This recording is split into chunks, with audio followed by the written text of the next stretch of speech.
arts and very good. I shall. I will. I will. Another question with the people who will be listening. Are they mostly physicians, nurses, or are you? Okay, that's a combination. There are physicians, medical students, and some educated religious people. Okay, good. That's all I need to know. Yeah. Good. Καλησπέρα σε όλες και όλους που είχαν την καλοσύνη για μια ακόμα φορά να συνδεθούν μαζί μας για να ακούσουμε άλλη μια σημαντική ομιλία από έναν διακεκριμένο επιστήμονα ο οποίος εργάζεται και στους χώρους της υγείας αλλά είναι και ο ίδιος θεολόγος και ιερέας. Έχουμε την τιμή και την μεγάλη χαρά να φιλοξενούμε τον Dr. Michael Balboni, ο οποίος διδάσκει στην Ιατρική Σχολή του Πανεπιστημίου του Harvard και επίσης είναι ερευνητής στο αντικαρκινικό κέντρο της Βοστόνης, το περίφημο Dana-Farber Cancer Institute. Ο Dr. Balboni ξεκίνησε από τη θεολογία στο Boston University, αλλά συνέχισε την ιατρική του εκπαίδευση στο Harvard School of Public Health και στο Harvard Divinity School, όπου προσπάθησε και προσπαθεί και είναι ένας από τους leader στην συνεργασία της θεολογίας και της ιατρικής, μάλιστα την ανακάλυψη της θεολογίας μέσα στην πρακτική, την καθημερινή της ιατρικής. Είναι πολυγραφότατος και έχει γράψει ένα πολύ σημαντικό βιβλίο, το οποίο έχει τον τίτλο Hostility to Hospitality, το οποίο έχει κυκλοφορήσει από το Oxford University Press, το οποίο αξίζει να το παραγγείλετε και να το διαβάσετε. Είναι πάρα πολύ σημαντικό έργο και το οποίο μαζί με την σύζυγό του, την καθηγήτρια Professor Tracy Balboni, έχουν συγγράψει και είναι ένα από τα σημαντικά κομμάτια της σύγχρονης αυτής συνεργασίας υγείας και θεολογίας. Σήμερα θα έχουμε τη χαρά να τον ακούσουμε για ένα δύσκολο θέμα το οποίο έχει μελετήσει και το οποίο έχει δημοσιεύσει και απασχολεί όλους γιατρούς και θεολόγους και ασθενείς σε όλο τον κόσμο και συγκεκριμένα θα μελετήσει την στάση των ιερέων στην Αμερική σε σχέση με τη φάση του ανθρώπου στο τέλος της ζωής του. Γι' αυτό παρακαλούμε πολύ να ετοιμαστείτε για να απολαύσετε τον Professor και Dr. Michael Balboni, ο οποίος θα μας μιλήσει on the US clergy study on end-of-life care. Sorry, Dr. Balboni, I had to speak in Greek, but we are ready to listen to your presentation. And thank you again for your time and all you're going to offer to us again. Thank you. Wonderful. It's great to be with you, and it's a privilege and an honor. I appreciate the introduction, and I am a social science researcher, a theologian, and a pastor. I'm a Protestant pastor in Boston here in the United States. And it's been a wonderful 20 or so years that I've been involved in thinking about engaging the questions of how religion, spirituality, and medicine intersect. It is a beautiful and a complex and a fraught relationship. And it needs many people continuing to think about and how to care for patients who are seriously ill and how to care for both body and soul and to hold these things together as the individual patient holds them together within their very person. And we know that these things tend to be very divided.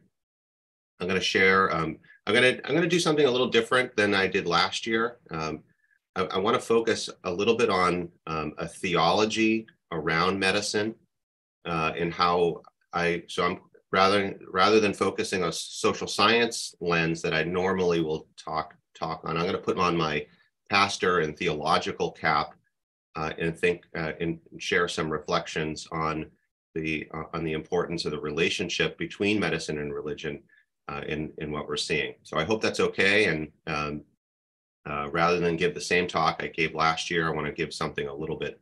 Yes, please. We are grateful. Go ahead. Thank you. Very good. So I'm going to share my screen. Share screen. Good. And I'm going to start off with an image. This image of by Dr. Luke Fields, painted in 1891. This is actually the cover of the book that my wife Tracy and I wrote, Hostility to Hospitality. And it's a remarkable painting that was quite well known and from the get-go by Fields, and it tells a story about medicine and the practice of medicine. It's entitled "The Doctor," and it's interesting to contemplate and to look at. I'll just kind of spend a minute here looking at this with you. It begins with the doctor, who is this person sitting here. You can see some of the medicines on the table, the kind of the light changed upon the patient, who is a young boy. It is a boy, and you can see that the context is clearly the family is poor, and this makeshift bed on these chairs. Here is the father in the background, and the mother, who's obviously very distraught. And you can see that it's dark, and it's perhaps in the middle of the night. And I would suggest to you the very center of this painting is the gaze of the doctor and the patient. Both faces are kind of illuminated by the lamp, and at least where your eyes are drawn both to the doctor and to the patient, and especially to the gaze of the doctor upon the patient. There he's concerned, he's thinking about, can I do anything else? And it seems clear that the medicines are not working. The history behind this painting is that Fields, the painter, he was commissioned to do a painting, and he painted this scene, which had occurred 10 years earlier, of the death of his son. And what he remembered from that scene, as terrible and as difficult as it was to lose his young boy, was the concern and the presence of the physician and how it touched him. So this is the painter looking upon the doctor and him drawing some form of comfort from the presence of that physician. Now, to contrast that, I want to bring in a second painting, painted not long afterward in 1908 by John Collier. It's entitled "The Sentence of Death," and we can see a lot of changes within that take place within this context. No longer are we in a poor home, but we're in an affluent doctor's office. You can just looking at the furniture and the rug. Even one can see that the context has changed. We have the medical devices that are still on the table, but this time they're between the doctor and the patient. And here, rather than the physician kind of leaning forward, you can barely see the face of the physician, and In the original, it's very clear that the doctor is not looking at the patient. The doctor is looking down at his medical textbooks. And so the gaze of the physician is away from the patient towards his own technologies. And rather than leaning forward in this sentence of death, he is leaning kind of backward, kind of in a place of kind of defeat and unable to do anything for this reasonably young man who has just been told the sentence of death. I think that where this painting is most stunning is the face of the patient, in which he has heard this news that he is dying, that there's nothing that can be done. And it's clear that medicine, there's nothing that medicine can do. The physician has withdrawn himself away rather than in the prior painting, leaning forward. And the patient is looking at us and wondering. And I think we look at the patient and we feel that same sorrow and the despair. And the two paintings tell a dramatically different story between, I would suggest to you, between the role of care as well as faith and the practice of medicine. I'm going to jump ahead now to some additional slides.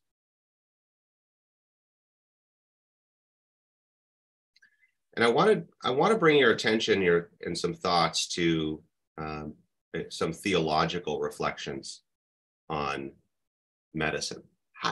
Why is it that we've gone from this home care to the physician who is close, even though there's nothing that medicine can do, to this withdrawal, this ongoing dependence on medicine, though in the end, medicine is futile?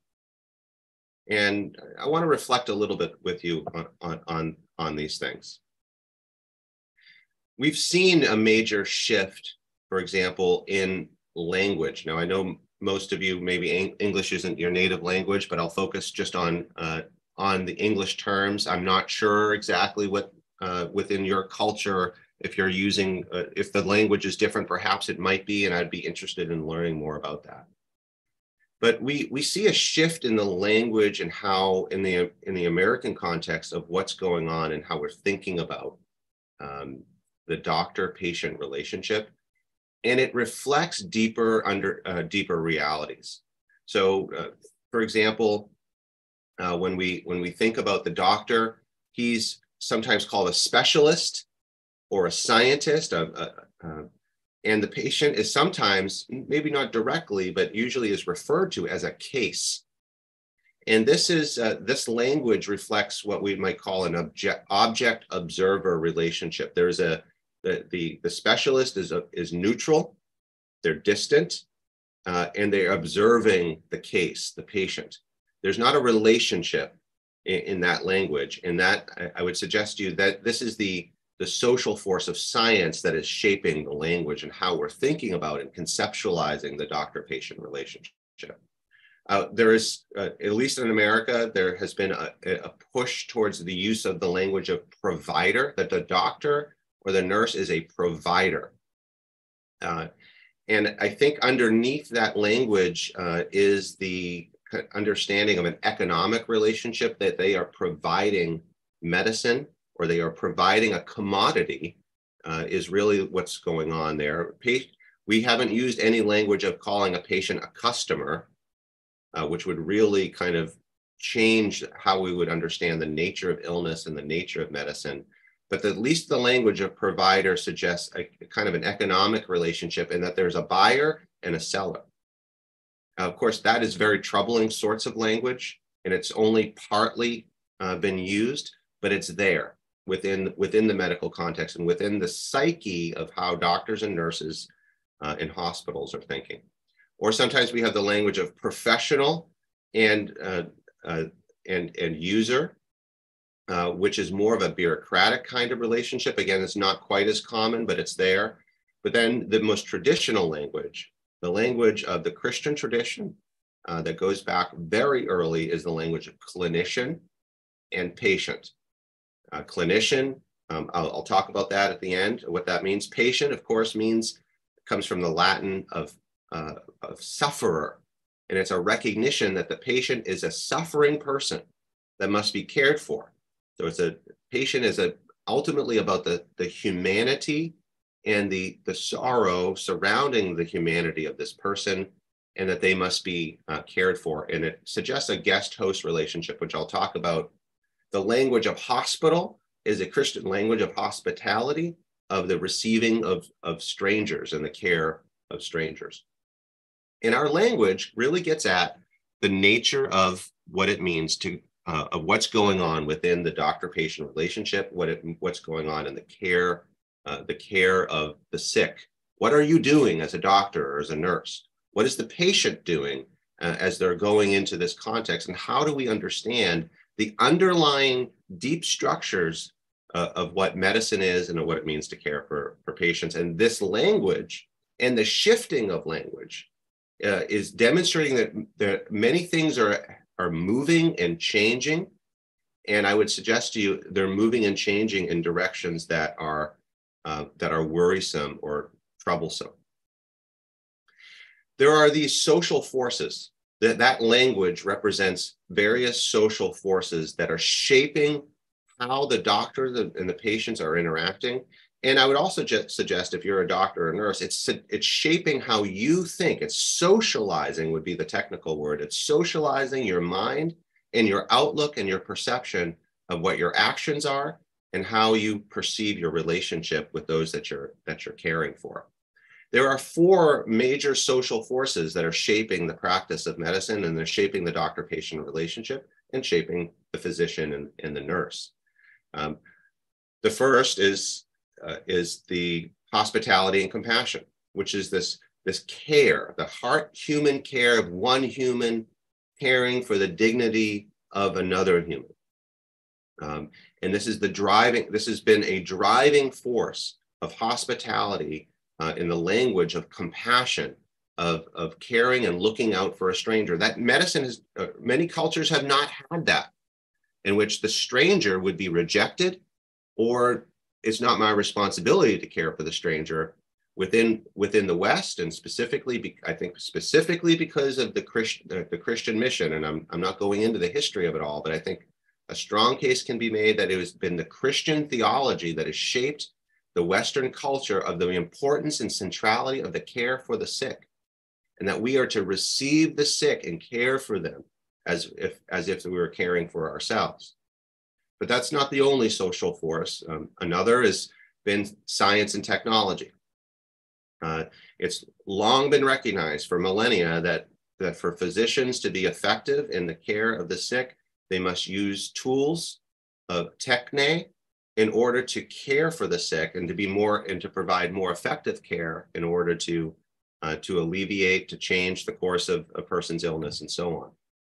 That's a powerful science, and technology has been a powerful social force that has over time grown so that it's become more powerful within the psyche of medicine. Not only this, but the market and business for medicine and hospitals to function, it always requires money. It's always required money and significant money in order to care for the sick. The care for the sick is very expensive. There's no way around it because it requires a lot of time and resources. And then finally, there's always been, and there's been increasingly, legal and bureaucratic systems that are necessary in order to care for more and more people.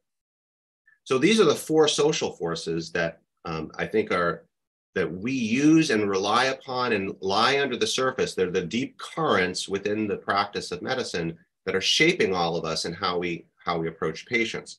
But now let me tell the story of what's been going on. In this story, what's happened has that the legal, the scientific, and the economic have become increasingly significant or large. And they are become more dominant. And all 3 of those social forces are essential, but they are also impersonal. they do not carry the personal connection between human and human. They're impersonal forces that come out of capitalism.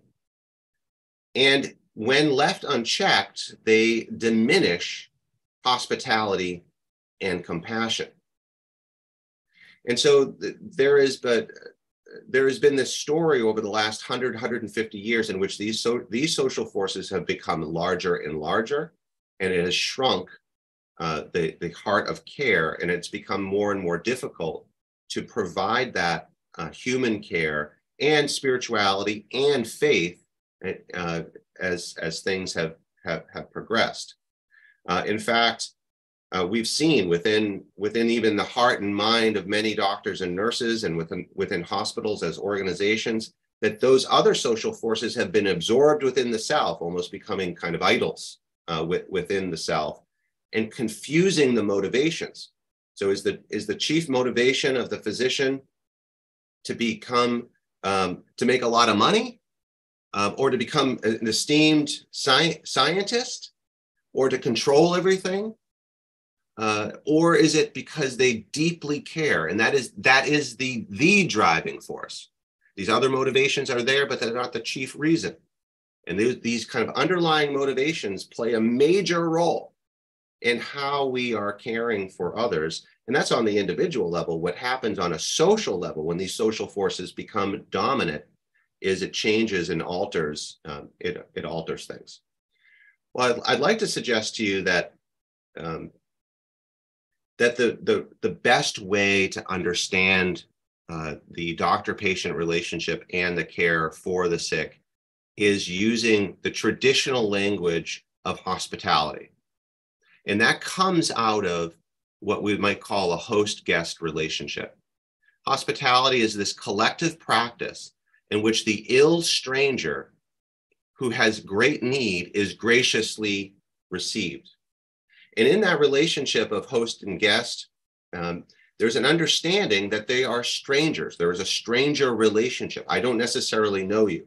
In the traditional kind of way of a sojourner, one would come to a foreign place, a foreign town, and they didn't have any friends, and it would be a stranger who would take that guest in and protect them and provide food and lodging and so on. To be on a journey is to be on a strange and dangerous journey, and one needs hosts to protect and to help all along the way. And this would be a kind of a metaphor in understanding what the doctor-patient relationship and what it is to care for the sick. The sick are on a journey. They're on a very dangerous journey, and they need friends. They need friends who maybe don't know them, but will surround them and care for them. That host has a lot of power. They have knowledge. They have, on the medical side, they have knowledge. They have the mastery of the technology. They're familiar with the surroundings, and they are using those resources on behalf of the sick. And there is an implicit covenant relationship in which when a patient goes to a doctor or to a hospital or to the doctors and nurses around them, there is an implicit covenant in which they are assuming, and rightfully so, that the organization, the doctors and nurses are going to care. They're going to use their powers not to manipulate or coerce or take advantage of. They are going to protect and help the sick. So it's a very personal model of healing, in which the patient is not going to get fixed like going to a mechanic and bringing their car. They're bringing their very selves, and they're being received by people who will care for them with the heart. So this is part of this kind of host-guest relationship. And it's the language of hospitality. It's the language of hospital, which we have received. And it is the right and good language that implies a deep structure of what these relationships mean. It's based specifically in the Christian tradition and in Scripture. And both in Matthew 25 as well as in Luke 10, the Lord Jesus, he said, they asked him, Lord, when did we see you hungry and feed you, or thirsty and give you drink? When did we see you a stranger and welcome you, or naked and clothe you? When did we see you sick or in prison or and visit you?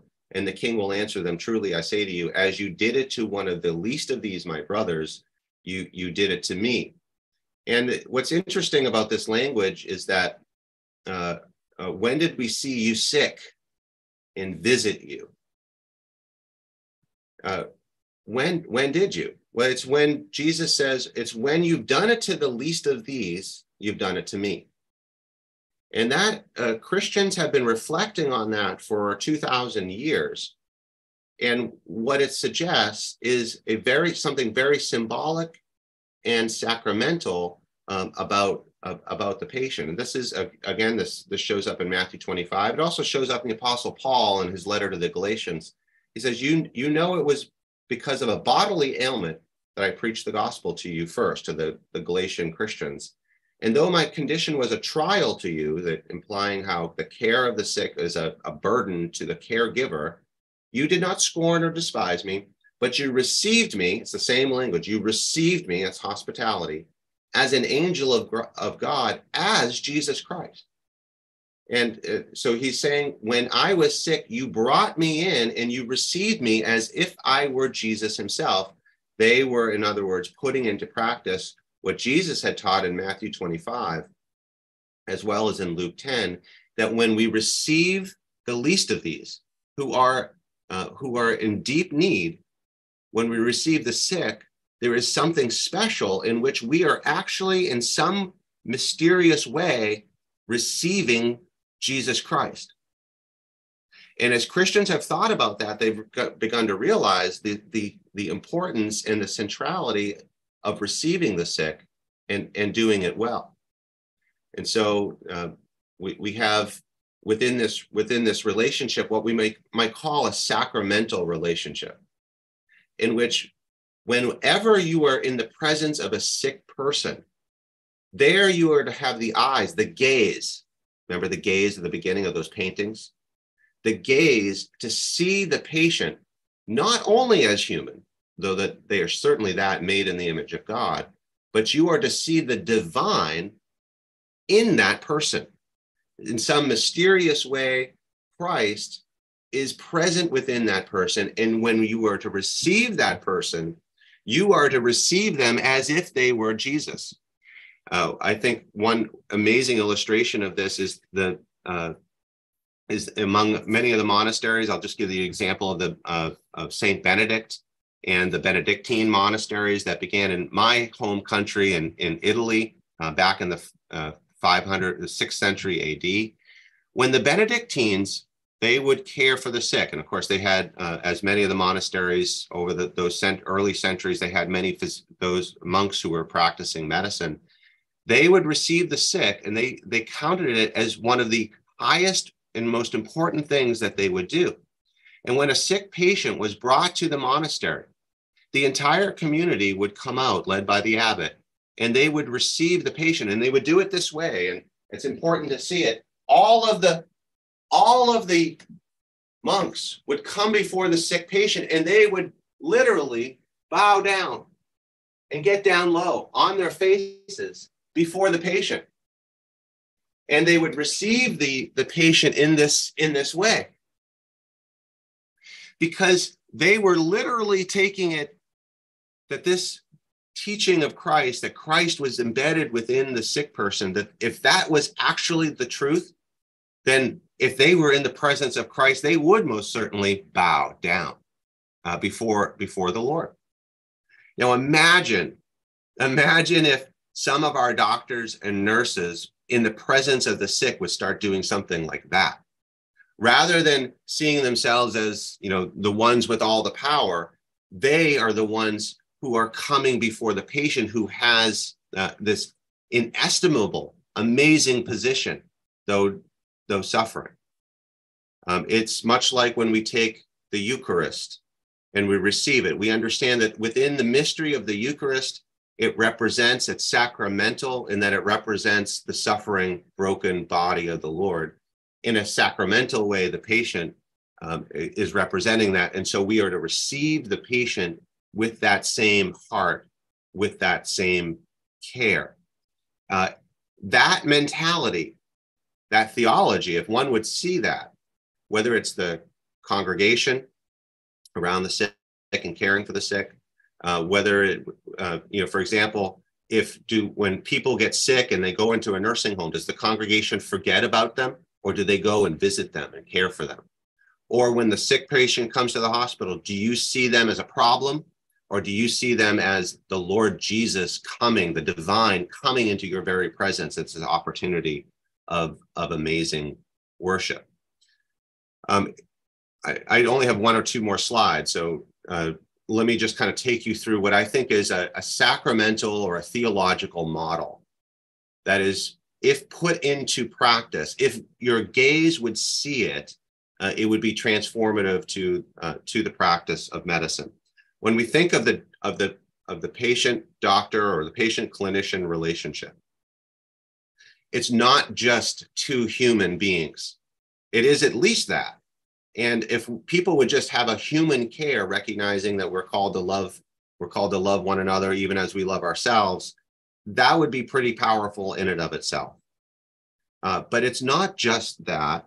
There's something more going on in which the patient, who is sufferer, is in this very unique way, and I would say a mysterious way, is a representative, is a sign and a symbol of the suffering Christ, who also suffered, of course, on the cross. The patient is to see himself or herself in this way, that somehow that they are taking on this very unique position, which is why they need to be patient, the virtue of patient. And they're to learn patience even within their illness. But the doctor, that's the arrow diagonally, the doctor and the nurse is to also to see the patient as Christ himself and receive him in that bowing sort of way. But not only that, but this also recognizes that the physician is a representative of the resurrected Christ. And that's why I think there's such a temptation for doctors to think that they are gods. They have the power to heal, power there. And it's oftentimes also the truth that patients and their families will see the doctors like gods because they somehow have that power. And I would suggest to you that's actually a misunderstanding. The doctor does have power, but it's a power that has been given by the great physician who calls himself the great physician. And all the other human physicians are just little physicians who are representative of the great healing power of the resurrection that comes from Christ. So when patients see the doctor, they're not to laud or worship the doctor. They are to see through the doctor above to the healing power of God, the healing power of Christ, who mediates healing through the doctor. The doctor, God forbid, see themselves as truly God, which is a great temptation, as if anyone in medicine knows that often the implicit subconscious is often going on, and that, of course, must be repented of. No one should think of themselves that way. Every power to heal is only a gift that's been given from above. And so within the patient-clinician relationship, there is a theological mystery that's going on. And every time, whether one recognizes it or not, whether it's conscious or unconscious, there's a powerful dynamic in which the suffering Christ and the resurrected Christ are being brought together in this human relationship between the patient and the clinician. And I would suggest to you that this model of hospitality and the theological underpinnings that lie below it would be incredibly transformative to the practice of medicine if we would begin to live into it. It would require for us to see the idolatry that actually exists throughout medicine and throughout the practice of medicine, the idol of money, the idol of knowledge and power, the idol of bureaucracy and the management and control of many people. All of these are great temptations. They're gifts when put in their proper place and held accountable by the personal social force that is infused by hospitality and compassion. But it all begins with us by repenting of it, saying, I see that idol and I'm not going to accept that idol. And it also requires this receiving of receiving Christ within the patient. If doctors and nurses and hospitals would understand that that's really what they're doing, it would be transformative of how we go about practicing medicine. And it's not that we want to go back 100 years and practice medicine that way. Medicine's gotten better. It's gotten much more powerful and effective with all of its scientific tools. These are gifts that have been given and allowed for us to have. So not in any way saying that these things are not good. They're wonderful gifts. They're very good, but they must be understood within this heart of hospitality and compassion. And this is what's central. So you can see how within this model, spirituality and faith shape the understanding, the gaze of what one is seeing within the practice of medicine. And I'll just finish with the word clinician. Clinician. So the patient is the sufferer, but the clinician, who is the clinician? What does clinician mean? Well, you are all Greek, so or many of you are Greek, so I who am I to tell you? But as I looked and studied the background of the word clinician, it comes either from two words.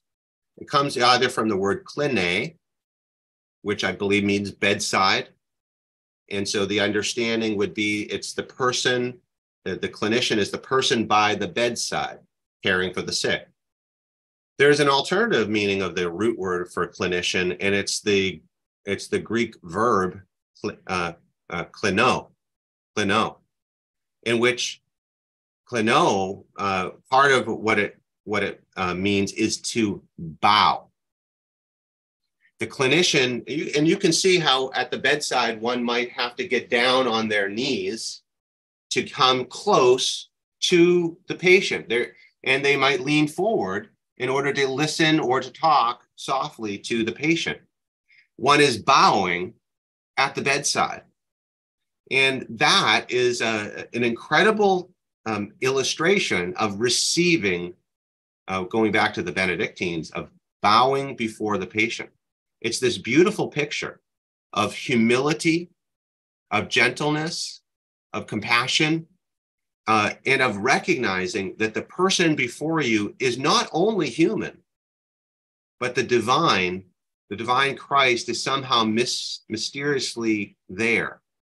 And you and I are to receive that patient in that way. Well, I'll stop there, and I'll stop sharing my screen. I'd love to hear any thoughts or anything else. Dr. Lynus.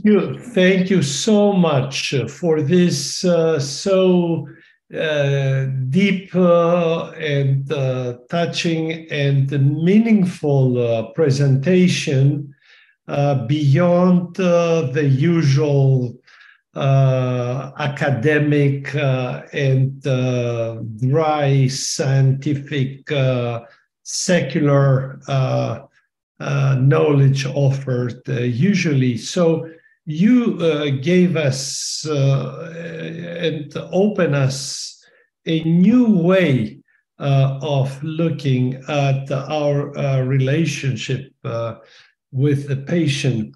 I do have a question that I will translate, but while I do that, let me tell you that the two words, the Greek words, the intonation, the first one is klini. Klini is bed, klini.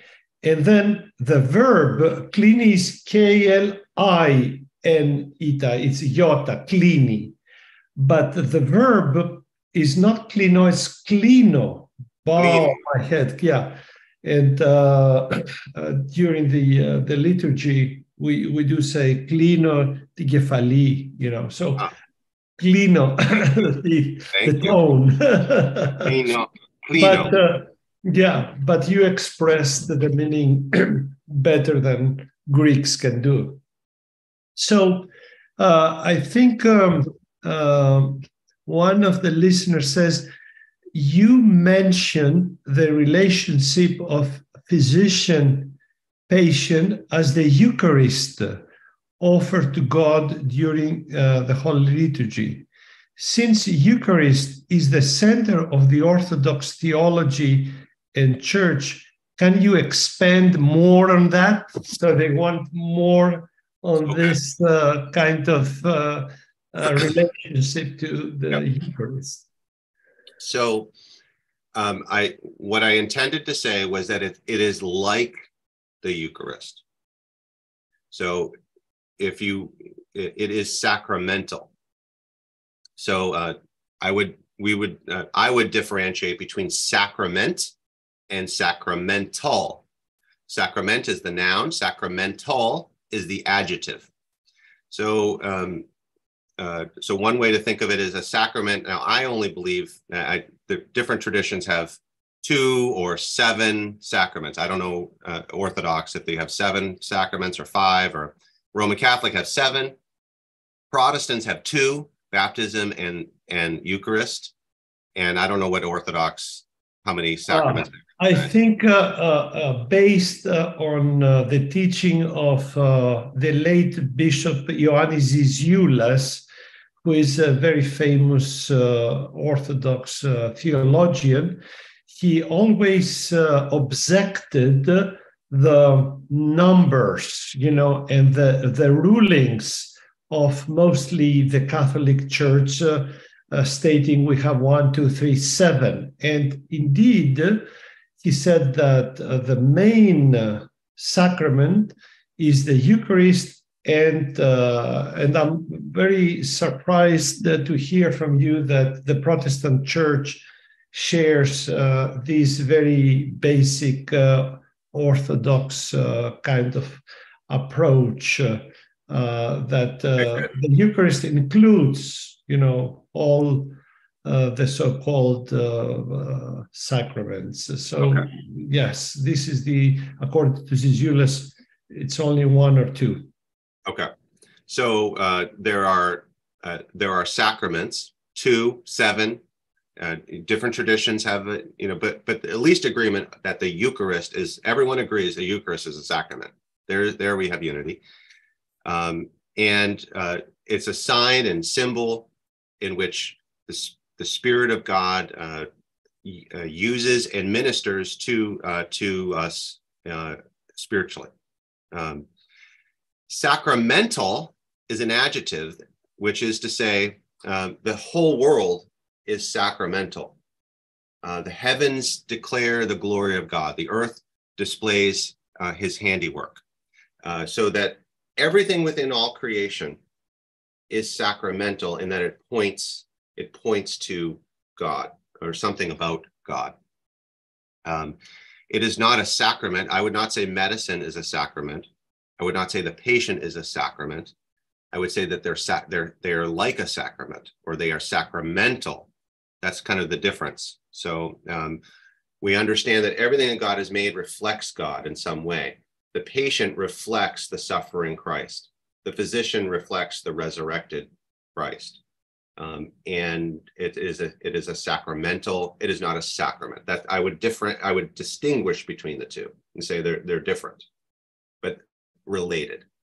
Does that help?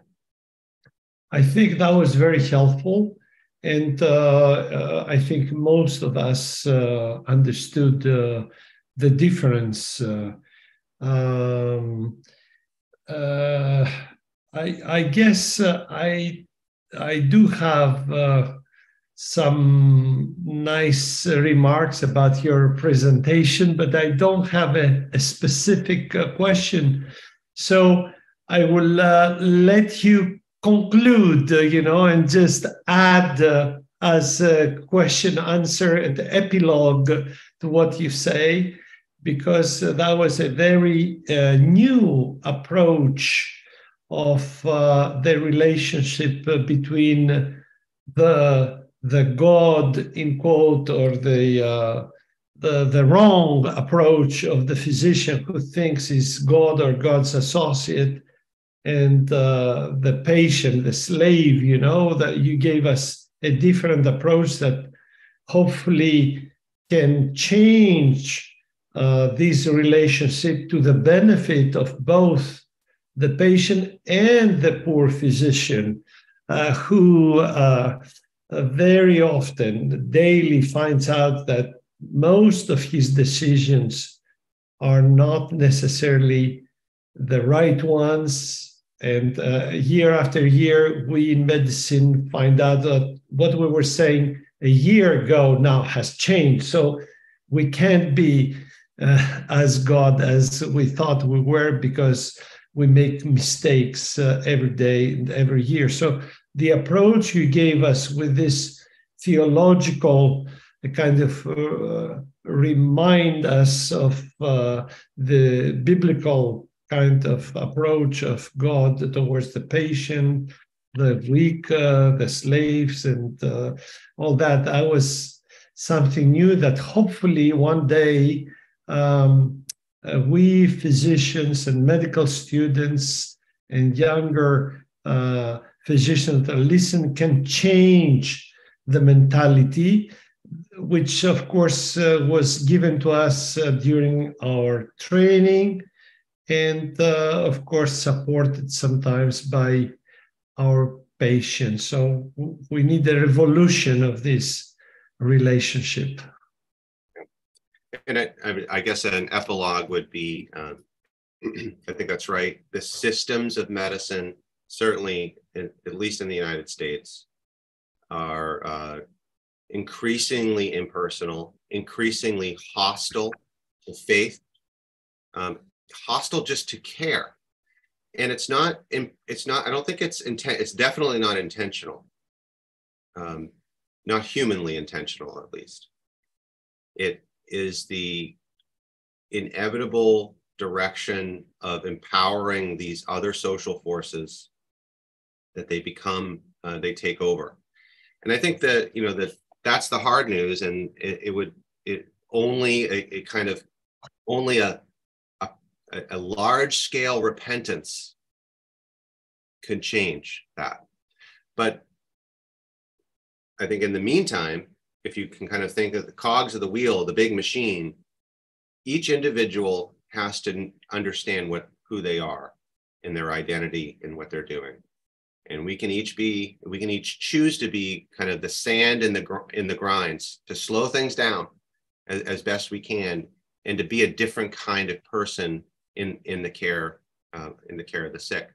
I think one aid to doing that is what I would call a spiritual practice. And this is, as a pastor, I counsel many medical students, doctors to do this, which is to, in the busyness of the day, when you wash your hands, you're supposed to wash your hands every time you see a patient, right? And that's that little, it's about 10 seconds. You get the little stuff, you rub your hands, and in you go. In the washing of your hands, you can say a simple prayer. And the prayer is something like this: Lord,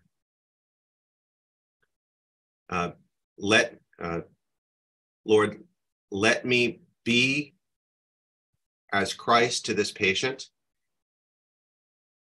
and Lord, let me see you in this patient. The simple prayer is a reminder of everything I just talked about. And it's a powerful way to kind of begin. You just say it before the Lord in silence. You don't have, no one knows that you're doing it. You do it, and in you go. But it sets your mind on the right way of framing that relationship. And it's I'll just end with this story. There's a psychiatrist, a medical. He was a resident. When we were friends, and we lived together in a community. We talked a lot about this, and it was he and I that kind of started to kind of work this out. And he was praying this way, specifically over one of his patients who he was seeing, who was not a Christian. No faith, religion was not part of their conversation. He was a psychiatrist, and he kept it totally separate. But he was praying this very specific way for her, that he would see Christ in her, and that he would be, that Christ would flow through him to her. And over the course of months, the patient, this woman, finally said to him, and to his surprise, she said, "Dr. Andy, I just want you to know that you're like Jesus to me." And he just smiled and said, "Okay, thank you very much." And he knew that somehow his prayer was being answered. And he was treating her in that way. And I think that is just a simple day-to-day way that you can change yourself in the very complex, change yourself and be a better tool, a spiritual tool for God in the care of the sick. This is kind of a challenge for me as a surgeon, because I want to remind you that before we enter the operating room, first of all, we get the special clothing, and then we do wash our hands for 5 minutes. And then we go and do the operation in front of the operating table. Now, in the Orthodox way that the bread and the wine are prepared in what we call prophecies, the priest, when he puts on the special clothing, then at the end washes his hands and reads the 25th Psalm of David, which starts, "Wash my hands in my innocence," and then goes and cuts the bread and prepares. So we do have similar kind of actions, and what you just said is very important, and this gives me an idea that we can prepare a small 2-3 sentences, including what you said or part of this psalm, and put it in front of the area that surgeons wash their hands, because we do have now the kind of a picture how to wash our hands and how many minutes. So instead of that, each surgeon, this time before entering the operating room, that I can guarantee that all surgeons, younger or older, are scared and concentrating and deeply inside, whether they're Christians or Muslim or believers, non-believer, pray and say, "Oh my God, protect me from killing that patient, or having a complication." So that would be a good idea, and perhaps we can cooperate to standardize a small pray stated by each surgeon during the preparation, during the washing. So you gave us some bright ideas. Let's implement them. I love that. And there is a surgeon, I don't know if you've ever met him, Daniel Hall. He's at the University of Pittsburgh. He's been involved in he does research in the area of religion, spirituality, and medicine. How do you spell his last name? Hall, Daniel Hall. And he's also an Anglican priest. Mm-hmm. He wrote an article on comparing the work of the surgeon and the work of the priest at the Eucharistic table, and he makes all kinds of comparisons. Yeah, I've read that. That was several years ago, but still is very up to date. Yeah. Yes. Yeah. Now, yeah, right. That's so. There's something going on deep, and to kind of bring it up to the conscious level, I think would be very helpful. I love that your idea of standardizing. So let's add and talk to Daniel and to you, and let's add this pray during our preparation for surgery, as we do before our preparation of the Eucharist. I love that. Great. I love that. That would Thank be fun. you so much. We're so grateful to everything you said to us today, and we wish you to have a beautiful day. Here is a beautiful evening in Greece, so you have more time to enjoy it. Oh, Thank you so much. Great to be with you. Peace to you all. Take care. Bye-bye. Thank you.